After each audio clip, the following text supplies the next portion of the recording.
let's bring in Georgia Senator David Perdue. He's also former CEO of both Reebok Athletic Brand and Dollar General. First, let's talk. It's good to see you, Senator. First, let's talk about your home state of Georgia. And you remember Governor Kemp. He did not follow a lot of the consensus thinking, and for a long time, I mean, it was controversial. He set himself up for a lot of risk, I think, the way he handled things in Georgia, and it looked like it was really going well, and it looked like he had confounded the naysayers. Is it still like that, or are you starting to see things in Georgia that are troubling in terms of the virus taking hold at this point? Good morning, guys. Joe, we're opening Georgia. We were one of the first states to do it. I applaud the governor for doing that, but he's following the president's three-phase plan. We've had an uptick in infections, but it's skewing much, much younger. So I think we're on track. Look, we shut the economy down. We've talked about this before. That's never been done before, and we've talked about that reopening it will be rocky for a few months. The number one challenge we have now in Georgia is we're trying to plan for reopening of schools, and so that puts more pressure on PPE. It may put more pressure on the hospitals, but we've got to protect our kids. And more importantly, now that we know who the most vulnerable are, we've got to protect their parents and their grandparents, Joe. Is it possible to have a national plan at this point? I mean, I would think Arizona or Texas versus even Georgia, or then you look at Florida. How do you do that nationally? How do you give parameters that are going to work one size fits all? Well, I think what we have are targets, but I think it has to come to the individual states, just like countries. I mean, we were 2 months later getting into the cycle than South Korea, Japan, or even China. We have states like New York, New Jersey that have much higher death rates per 100,000 than we do in Georgia. Went into the cycle earlier, should be coming out of the cycle a little bit earlier as well. So states like Texas that went in late are going to have a little bit longer to go because they didn't get into the cycle. The cycle is pretty predictable right now, guys, if you look at it. And that's what's happening. Georgia right now, by reopening the economy, is following the model of our essential workers and also the military. I mean, we've had those people have been working all throughout. Our military has been totally functional, and their infection rates have been very managed because they were disciplined and they followed the protocol. And that's what I'm calling for now. I think if we continue to follow the protocol, open judiciously, follow the guidelines, we can continue to reopen the economy. And I suspect that you're going to see some movement in Washington next week on this next phase of relief so that we continue to get optimism, rebuilding, we continue to build jobs. I mean, 7 million new jobs in 6 weeks in May and June is remarkable. It surprised everybody. So I think we're on track in Georgia. Other states may be a little later getting into it. I think some states are already well into it. Andrew. Senator, I'm baffled. And I hate to say it, I'm baffled by the contention that Georgia has followed the plan. It can't be part of the plan for the Atlanta School Board to have to delay school opening. This is so far from the plan. Your governor has been asked for the National Guard to come to the state.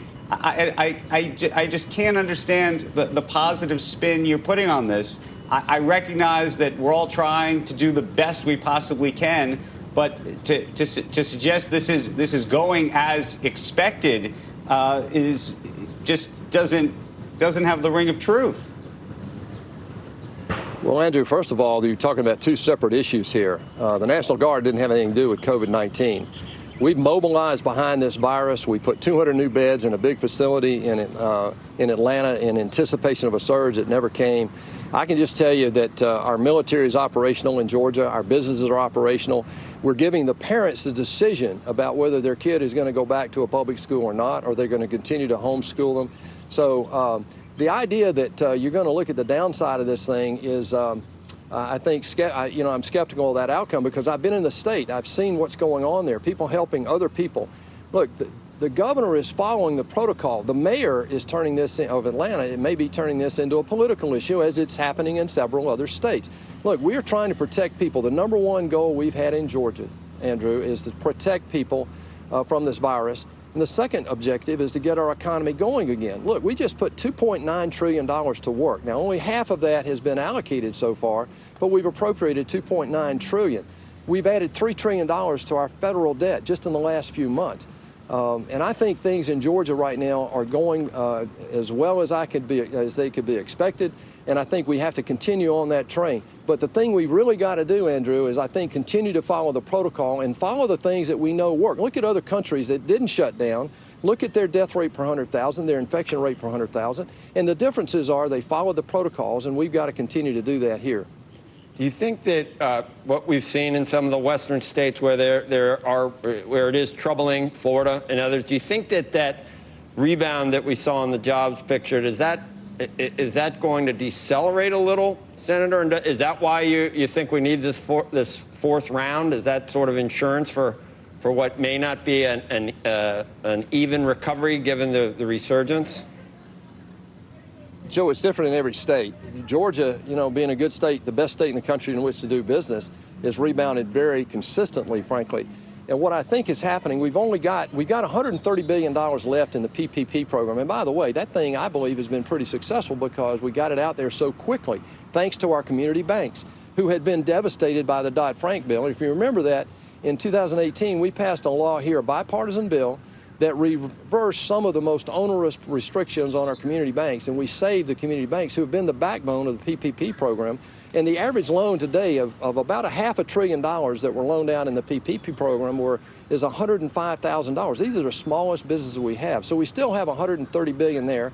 We have half of the Main Street program that is still to be allocated, and I think we've got to see what that impact is going to be. Now, there are places that we know we need to look seriously at. Liability protection is one.